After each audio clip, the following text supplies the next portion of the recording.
likening this to a meteor crashing into the economy. And I got to tell you, economists agree. Right out of the gate, let me show you what a default would look like. We are talking about potentially sending interest rates soaring, stock prices plunging, military salaries, they'd be frozen, social security benefits, they'd be put on hold. We're talking about millions of jobs lost. So this is a really big deal. Congress has until October 18th to raise this debt ceiling.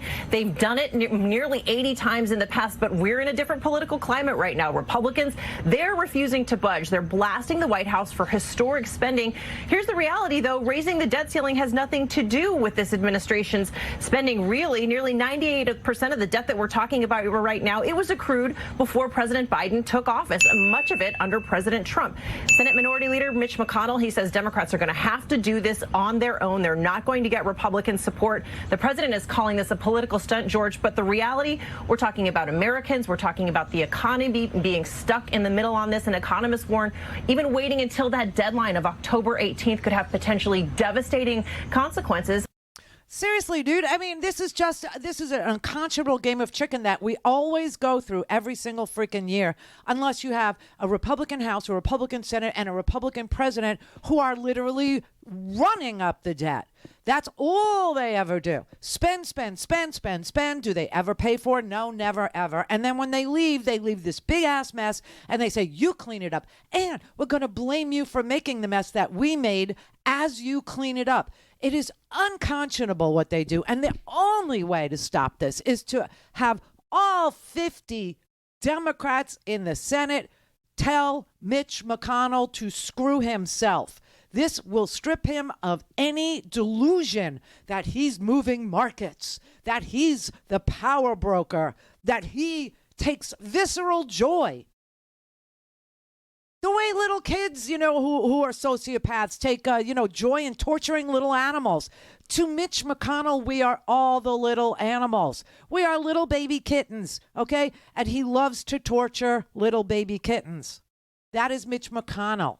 And I'm sure as a young Mitch McConnell, he actually tortured a couple of puppies. Do you know what I'm saying? Because anybody who's willing to crash America's economy for power would be more than happy to do terrible things to kittens for sheer sadistic enjoyment. This is so sick and so twisted, and that we can't find a Manchin and Sinema on our side on this. Stop electing the cray-cray. Stop electing people with no character.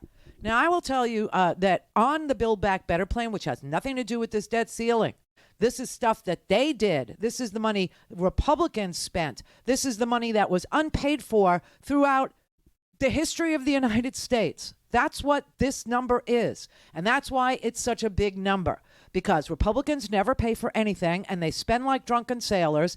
And it's also the amount that's been left unpaid over the entire history of the United States. That's what we're talking about when we talk about the debt ceiling. When we talk about Build Back Better, it's paid for. It's paid for. And the only reason why Joe Manchin is against it is because Joe Manchin doesn't want to see a carbon tax. Joe Manchin likes coal. Joe Manchin likes nice, dirty energy. It's what he's into. It's what he thinks West Virginia's into.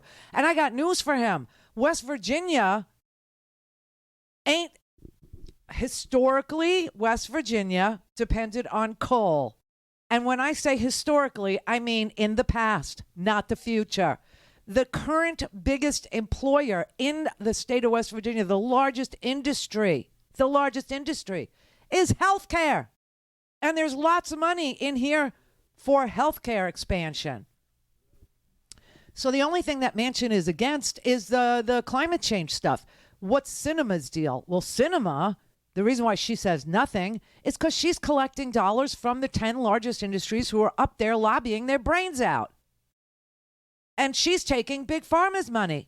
And Big Pharma doesn't want us to negotiate the price of prescription drugs. And so they're going to sell you this line that, oh, well, if our profit margins were smaller, we wouldn't be able to do research and development. Well, this is a lie. And in the homework today, there's a Rand Corporation study that talks about why Americans pay 236% more for their prescription drugs than the rest of the world? They looked at 32 industrialized nations and realized Americans pay more for prescription drugs than those 32 countries combined. America is the only country that actually allows pharmaceuticals to set the prices for life and death. And by the way, a good chunk of the large pharmaceutical companies are not even here, okay? You have some in the UK, AstraZeneca. You have Roche, which is Swiss. You have lots of companies that aren't even American. This is such a ruse. This is such a game. This is such a lie. But they pay big, big money to our Congress to allow us to be the only industrialized nation that doesn't set the price for prescription drugs in government. No other major nation in the industrialized world allows drug companies to dictate their own prices without government oversight, without government negotiations. In the UK, where I'm from, for example, a government agency called the National Institute for Healthcare and Excellence, or NICE, negotiates drug prices with Big Pharma. There is no NICE here in America, and as a result, Americans pay more for their prescriptions. A lot more. Take the popular anti-inflammatory medication Humira. Take that one, for example. In Switzerland, it'll cost you about $800. In the UK, it'll be over $1,300. But in the US, the average cost of Humira is twice that, nearly $2,700. It's the same drug in all those countries.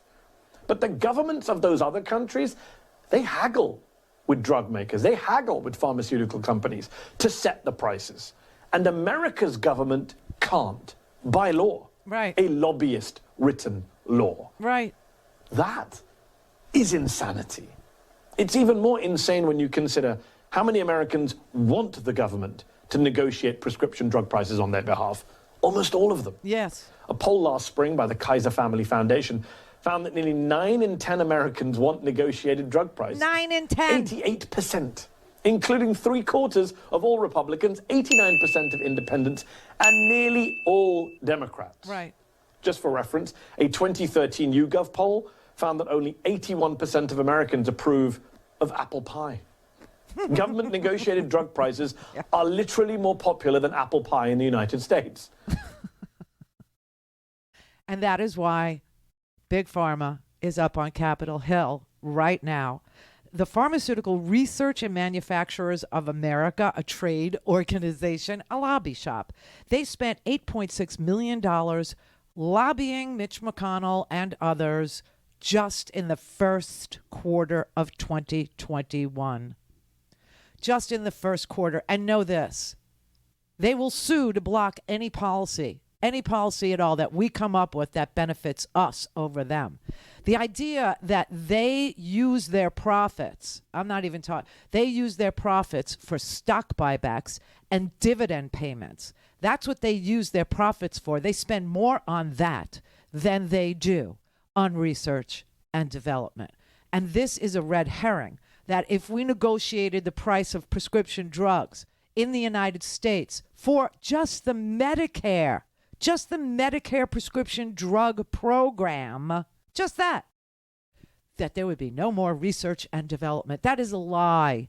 That is an absolute lie. If they stopped doing R&D, they would be out of business and replaced by the UK, by AstraZeneca. They would be replaced by Roche. They would be replaced by Swiss pharmaceutical companies. They would be replaced by 32 other countries who also do research and development on pharmaceuticals. They know that that's the truth. They know that they have to do research and development. They just don't want you to believe that they can do research and development if we have the ability to negotiate what we're willing to pay through our Medicare program alone. You know, I can't even say it, Nordisk, they're in Denmark. Novartis, you've seen tons of their commercials. Novartis is in Switzerland. AstraZeneca is in the UK. Roche is in Switzerland. I mean, this idea, it's all because they want you to be misinformed, disinformed, thinking things are not possible for the United States of America that are possible in Switzerland, that are possible in Denmark, that are possible in the UK, that are possible in every other industrialized nation on this planet. Canada, for God's sake. Holy crap. The amount of money in our politics is obscene. Don't have time to listen to the live show? Want to hear more on your schedule? Go to randyrhodes.com and buy a stinking podcast.